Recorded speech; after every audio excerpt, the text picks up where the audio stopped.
Bab kelima. Melihat pintu kamar sedikit terbuka, Retno memutuskan untuk langsung masuk ke kamar Aisyah, namun kekesalannya sirna saat Retno melihat Aisyah. Ternyata Aisyah sedang melaksanakan ibadahnya. Perlahan Retno menutup kembali pintu kamar dan memutuskan untuk pergi dari kamar itu. Dia sedang beribadah, itu berarti memang Sarah belum ketemu Aisyah. Sudahlah, biar aku tanyakan saja nanti sama Aisyah. Bu Retno pun pergi meninggalkan kamar Aisyah. Brak, suara pintu dibuka sangat barbar oleh Sarah. Dia pun melepas hijabnya dan dilemparnya hijab tersebut ke sembarang arah, dan lalu Sarah menjatuhkan tubuhnya di sofa.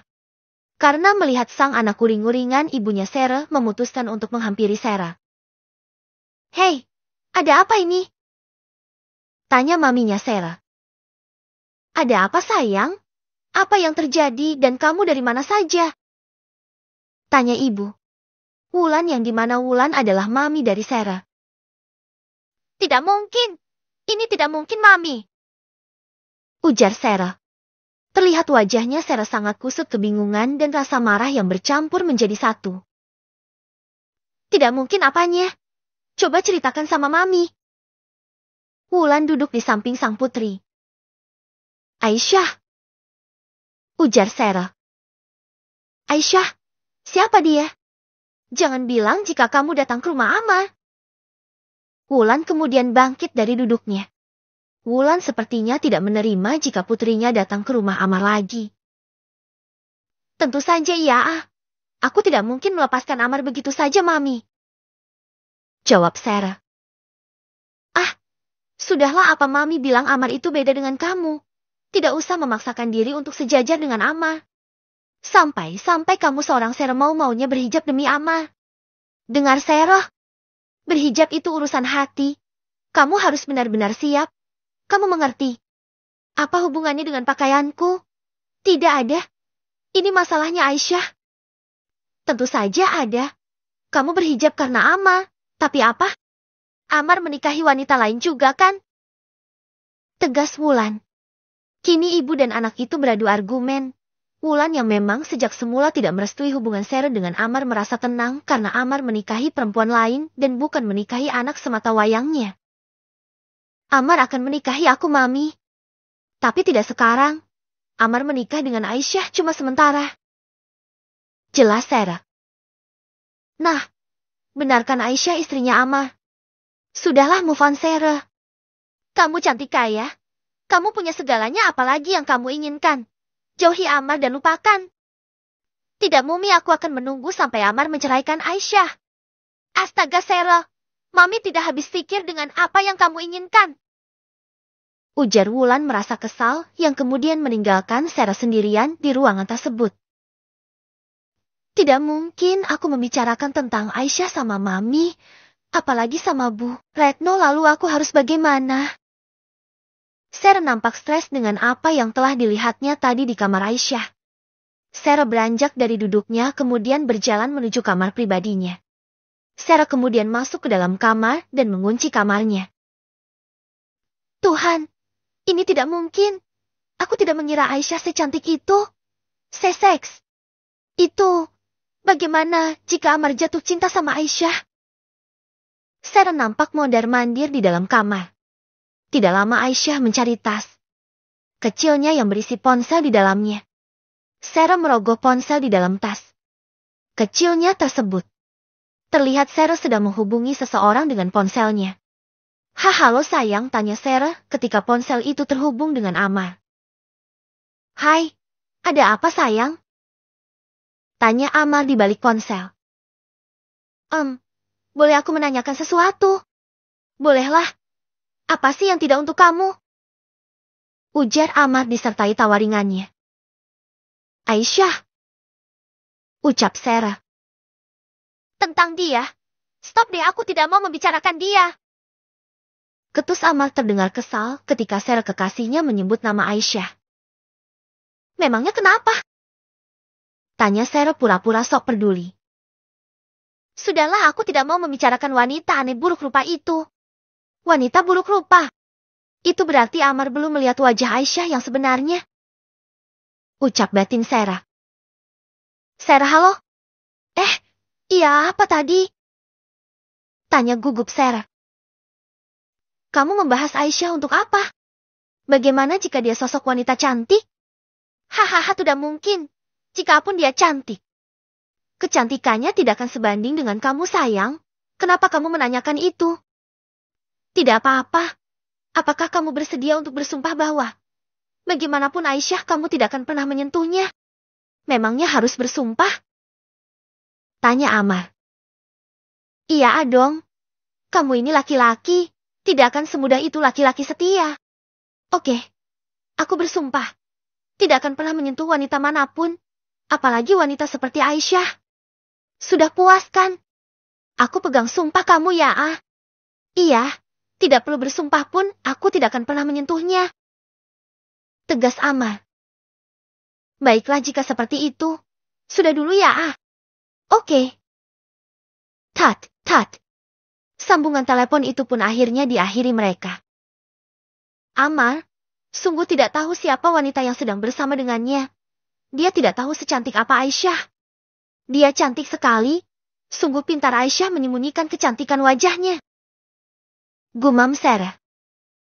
Aisyah. Bu, Retno menggedor pintu kamar di mana Aisyah sedang berada di dalam kamarnya.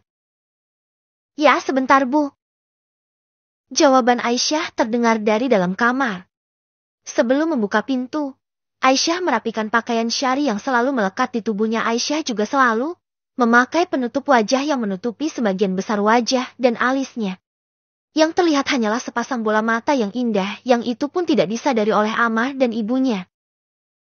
Ada apa, Bu? Tanya Aisyah. Tadi Sarah menemui kamu tidak sewaktu dia mau pulang. Sarah pulang? Katanya mau makan malam di sini. Itu berarti Sarah tadi memang tidak jeti menemui Aisyah. Ucap batin Bu Retno. Bu, kamu ngapain saja di kamar? Bukannya siapin makan malam Amar sebentar lagi pulang? Siapkan juga air hangat untuk Amar mandi, dan pakaiannya Amir juga tolong siapkan. Baik, Bu. Assalamualaikum.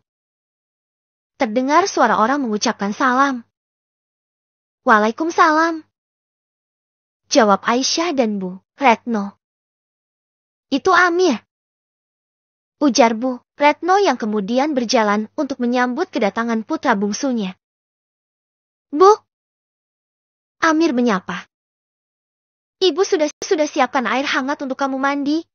Setelah itu kamu makan malam saja duluan, mungkin Amar akan telat pulang. Memangnya Mas? Amar kemana? Tanya Amir. Mas, mu katanya makan malam dengan Sarah. Mas, Amar makan malam dengan Sarah? Kenapa ibu tidak melarangnya, Bu? Jawab Amir merasa heran kenapa Amar tidak dilarang makan malam dengan Sarah. Mas, Amar makan malam dengan Sarah? Gumam Aisyah yang tidak sengaja mendengar perkataan Amir dan ibunya. Aisyah kemudian berjalan menghampiri keduanya. Mas, Amar pergi dengan Sarah, Bu? Tanya Aisyah. Iya, MBA. Maafkan Amir, MBA.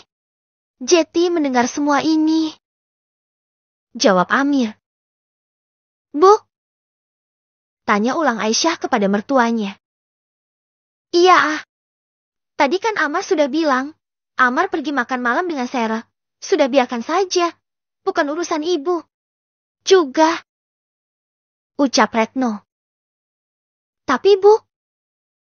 Timpal Amir. Sudahlah Amir. Tidak apa-apa. Saya percaya dengan Mas. Amar. Jawab Aisyah. Nah, selesaikan? Ketus Retno seraya ngeloyor pergi meninggalkan Amir dan Aisyah. Saya minta maaf atas perlakuan ibu dan Mas. Amar, Mbak. Aisyah. Ucap Amir ketika ibunya sudah pergi. Tidak apa-apa Amir. Maaf, saya permisi dulu mau menyiapkan makan malam. Ujar Aisyah yang kemudian pergi meninggalkan Amir sendirian. Kurang apa lagi, Mbak? Aisyah. Menurutku jika Mas Amar mencari wanita yang cantik, aku rasa cantik hati sudah cukup untuk Aisyah. Gumam Amir. Amir kemudian pergi ke kamarnya. Malam kian larut, Aisyah nampak gelisah menunggu Amar yang belum juga pulang. Cukup lama Aisyah mondar-mandir. Dari kamar menuju ruang tamu begitu seterusnya. Hingga menunggu Amar sampai di depan teras rumah pun Aisyah lakukan. Aisyah telah hilang kesabarannya dan akhirnya memutuskan untuk masuk kembali ke dalam rumah dan menunggu di dalam rumah. Mas, Amar belum pulang juga MBA? Tanya Amir ketika baru saja keluar dari kamar dan berpapasan dengan Aisyah. Amar melihat Aisyah baru saja menutup pintu. Belum. Ucap singkat Aisyah berlalu pergi meninggalkan Amir. Biar aku yang menghubungi Mas Amar, ujar Amir. Setelah Aisyah baru beberapa langkah hendak masuk ke dalam kamarnya. Ucapannya Amir sungguh melegakan hati Aisyah. Namun Aisyah sama sekali tidak menoleh ke belakang di mana Amir sedang berdiri di belakangnya. Aisyah kembali ke kamarnya. Walaupun hati dan pikirannya belum tenang karena Amar belum juga pulang. Biar aku tunggu Mas Amar di dalam kamar saja. Gumam Aisyah ketika masuk dan kemudian menutup pintu kamar. Bab ke-6. Akan aku tunggu Mas